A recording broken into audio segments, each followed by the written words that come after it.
കുശുമ്പുള്ള കുസൃതിയുള്ള കൊഞ്ചലുള്ള കഥാപാത്രങ്ങളൊക്കെ മാം അവര് അഭിനയിക്കുന്ന സമയത്ത് നമ്മളിങ്ങനെ കെട്ടിപ്പിടിച്ച് ഇങ്ങനെ അമുക്കാൻ തോന്നാറുണ്ട് എപ്പോഴും ഈ സിനിമയിലേക്ക് വരികയാണെന്നുണ്ടെങ്കിലേ.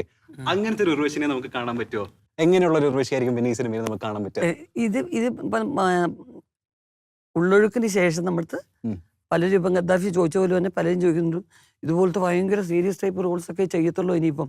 അല്ല ഒരു ആർട്ടിസ്റ്റിന്റെ ഒരു ട്രാൻസ്ഫോർമേഷൻ അങ്ങോട്ട് കുറച്ച് ഇനി സീരിയസ് റോൾസും മതി പറഞ്ഞാൽ ഒരിക്കലും അങ്ങനെ അല്ല. കാരണം ആ സിനിമ വഴി ഞാൻ ചെയ്ത ഈ സിനിമയാണ്.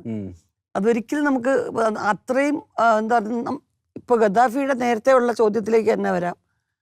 വളരെ സാധാരണമായിട്ട് നമ്മുടെ നാട്ടിൻപുറത്ത് കാണുന്നൊരു ഒരു സ്ത്രീ, നല്ല എന്താ പറയുക, നല്ല തൻ്റെ ഇടവും അല്ല സ്വന്തമായിട്ട് ആത്മവിശ്വാസത്തോടെ ജീവിക്കുന്ന ഒരു സ്ത്രീ. പിന്നെ ഡയറക്ടർ എന്നുള്ള മുറയ്ക്ക് ഞാൻ ചെയ്യുകയും ചെയ്തു. 7ാം ക്ലാസ് വരെ പഠിപ്പിച്ചിട്ടുള്ളൂ. പടത്തിന്റെ പേരും അതാ. അതെ. അപ്പൊ മേപ്പോട്ട് പഠിച്ച് അല്ലേ 7ാം ക്ലാസ് വരെ മാത്രമേ പഠിപ്പിച്ചിട്ടുള്ളൂ. അപ്പൊ നിങ്ങൾ പ്രതീക്ഷിക്കുന്ന പോലൊക്കെ തന്നെ എല്ലാ തലത്തിലും ആ 7ാം ക്ലാസ്സുകാരി ഒരു പഞ്ചായത്തിൽ, എന്റെ പടം ഒരു പാൻ പഞ്ചായത്ത് സിനിമയാണ്. ആദ്യമായിട്ടാണ് അങ്ങനെ ഞാൻ ഉപയോഗിച്ചേക്കുന്നത്. Pan Indian സിനിമയല്ല. അല്ലല്ല, ഞാൻ ഏതോ ഒരു ഇടത്ത് പറയുകയും ചെയ്തു നമ്മൾ കൂട്ടിയാ കൂടണ്ടേ. പാൻ പഞ്ചായത്ത് വെച്ചാൽ നമ്മളെല്ലാം പഞ്ചായത്തിൽ ജീവിച്ചു വളർന്നവരാണ്. പക്ഷെ പഞ്ചായത്തിൻ്റെ ഒരു വലിയ പ്രത്യേകത എന്തെന്ന് വെച്ച് കഴിഞ്ഞാൽ എൻ്റെ വൈഫ് പറഞ്ഞാണ്, അവൾ ഒരുപാട് സ്ഥലങ്ങളിൽ പോകുന്നു. ഞാൻ യാത്രാപ്രിയനൊന്നും അല്ല. ഇവള് പറഞ്ഞിട്ടുണ്ട്, നമ്മളുടെ കേരളത്തിലെ കണക്ക് ഈ പഞ്ചായത്തുകൾ, വില്ലേജ് ഇതൊക്കെ വലിയ സ്ട്രോങ് ആണ് ഇവിടെ. നമ്മുടെ രാഷ്ട്രീയം തുടങ്ങുന്നതും നമ്മളുടെ അപ്പം എനിക്ക് അവിടുത്തെ കാര്യങ്ങൾ അറിയത്തില്ല. ഇന്ത്യയിലെ ലോകത്ത് മൊത്തം അവള് ഷൂട്ടിങ്ങിന് പോകുമ്പോൾ ഇന്ത്യയിലെ കാര്യം അവള് പറയാറുണ്ട്. പഞ്ചായത്തൊക്കെ തമിഴ്നാട്ടിൽ നോർത്ത് ഇന്ത്യയിൽ മറ്റു പേരുകൾ പറയുമായിരിക്കും. പഞ്ചായത്ത് എല്ലാ സ്ഥലങ്ങളും ഉണ്ട്. പക്ഷെ ഇത്രയും സ്ട്രെങ്ത് നമ്മൾ പറഞ്ഞല്ലോ, പഞ്ചായത്തിൽ നടക്കുന്ന പ്രവർത്തികൾ, നമ്മുടെ ജനകീയ ആസൂത്രണം, ഇങ്ങനെയൊക്കെയുള്ള കാര്യങ്ങളുണ്ടല്ലോ പല. അതിപ്പം നമ്മൾ രാഷ്ട്രീയം പറയുമല്ലോ, ഈ കാര്യങ്ങളൊക്കെ ബാക്കിയുള്ള പിന്നെ പഞ്ചായത്തുകളിൽ, ഇത് പുറത്തുള്ള പഞ്ചായത്തുകളിൽ അതില്ല കേരളത്തിലെ കണക്ക്. അപ്പോൾ എനിക്ക് നന്നായിട്ട് തോന്നി, ഞാൻ പഞ്ചായത്തിൽ ജനിച്ചു വളർന്നവനാണ്. എല്ലാത്തരം ആൾക്കാരും ഉണ്ട് പഞ്ചായത്ത്. നമ്മൾ പറയും ഗ്രാമത്തിന്റെ പിന്നെ ഇങ്ങനെ ഗ്രാമം കാണിക്കുമ്പം 4 കുരുവികൾ വെറുതെ ഒച്ച വെച്ചുകൊണ്ട് പോവുക, ഇങ്ങനെയൊക്കെ. ഇതൊന്നും അല്ല. ഗ്രാമം മറ്റേ എല്ലാം ഒന്ന് തന്നെ. പ്രകൃതിക്ക് ബാക്കി മനുഷ്യർക്ക് എല്ലാവിധ ഗ്രാമത്തിലുള്ള ഗ്രാമ സൗന്ദര്യമാണ്. ഗ്രാമത്തിലെ മനുഷ്യർ മൊത്തവും നിഷ്കളങ്കരാണ്.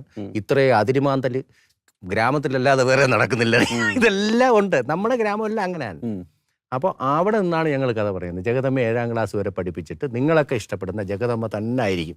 ഇല്ലെങ്കിൽ 150 രൂപ ടിക്കറ്റ് എടുത്ത് കണ്ടിട്ട് വന്ന അഭിപ്രായം പറയണം. ഓക്കെ, അത്രേ ഉള്ളൂ. കണ്ടിട്ട് അഭിപ്രായം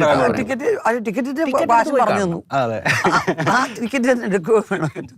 ഇല്ല, നിങ്ങൾക്ക് ഇഷ്ടപ്പെടുന്ന റോള് തന്നെ ആയിരിക്കും എന്ന് തന്നെയാണ് പ്രതീക്ഷ. കാരണം അങ്ങനെയാണല്ലോ നമ്മൾ ലൈവായിട്ടൊന്ന് ചെയ്ത് കഴിയുമ്പോൾ നമുക്ക് തോന്നുമല്ലോ, എനിക്ക് ഇഷ്ടപ്പെടുന്ന പോലെ എന്നെ ഇഷ്ടപ്പെടുന്നവർക്കും ഇഷ്ടപ്പെടുമായിരിക്കും. അങ്ങനെ തന്നെ ആയിരിക്കും. ഇപ്പൊ ഗദ്ദാഫി നേരത്തെ പറഞ്ഞില്ലേ, കുസൃതി, കുശുമ്പ്, അതിന്റെ കൂട്ടത്തിൽ ഇതിനകത്ത് കൊഞ്ഞനം കുത്തലും കൂടിയുണ്ട്. ജഗദമ്മയുടെ വക ഒരു കൊഞ്ഞനം അല്ലേ? അത് പടത്തിൽ നമ്മള് വളരെ പ്രൊമോട്ട് ചെയ്യുന്ന ഒരു സംഭവമാണ്. അത് എനിക്ക് വലിയൊരു അനുഭവം. ഈ ഒരു സാധനം ചെയ്തപ്പോൾ 35 വർഷം ഡബ്ബിങ് ആർട്ടിസ്റ്റ് ആയിരുന്ന ഒരു ചേച്ചി ഇത് പറഞ്ഞതാണ്. എനിക്ക് വലിയ സന്തോഷം തോന്നി. ഞാൻ ഇത്രയും കാലം ഡബ് ചെയ്തിട്ട് ഈ ഒരു സാധനം എനിക്ക് ചെയ്യേണ്ടി വന്നിട്ടില്ലെന്ന്. കുറേ കൊഞ്ഞനം ഒരു സെറ്റപ്പായിട്ട് നമ്മൾ ചെയ്തിട്ടുണ്ട്. 35 വർഷം തന്നെ ഞാൻ ഉർവശിയുടെ പടത്തിലാണ് കൊഞ്ഞനം ഡബ് ചെയ്തെന്ന്. അല്ല, ചേച്ചി ഡബ് ചെയ്തു, വേറെ ആൾക്കാർ ചെയ്യുന്നുണ്ട്. അത് നമ്മൾ ഇതിനകത്ത് കുറെ കൊഞ്ഞനം കുത്തൽ കാണിക്കോ ചേച്ചി? അത് കൊച്ചിലെ ഇങ്ങനെ കാണിക്കുമല്ലോ നമ്മള്. അപ്പൊ ഒരു ശബ്ദം വരും. ഇത് കൊച്ചിലെ നമ്മൾ ഇപ്പോഴപ്പോ കുറച്ച് സ്റ്റൈലൈസ്ഡ് ആവും നമ്മള്. ഇപ്പൊ എക്സ്പ്രഷൻ മാത്രമേ ഉള്ളൂ. പക്ഷെ കൊച്ചിലെ അന്ന് ഓർമ്മയില്ല. അന്ന് ഈ ഏറ്റവും വലിയ 3 വലിയ തെറികളാണ്: പട്ടി, തെണ്ടി, ചവമ. സ്കൂളുകളിലൊക്കെ ഇവർ കുട്ടികൾ ഇത് പറഞ്ഞു കഴിഞ്ഞാൽ ഭയങ്കര മഹാവരത, ഭയങ്കര. എന്നെ അങ്ങനെ വിളിച്ചു എന്ന് പറഞ്ഞു കഴിഞ്ഞാൽ പിന്നെ ഹെഡ് മാസ്റ്റർ അടിയൊക്കെ കൊടുക്കും. അപ്പൊ ഇത് 3 എണ്ണം പറയാൻ പറ്റിയില്ലെങ്കിൽ അങ്ങനെ നമുക്ക് തിരിച്ചു പറയാൻ പറ്റത്തില്ലല്ലോ. പിന്നെ ഇതാണ് പ്രയോഗം.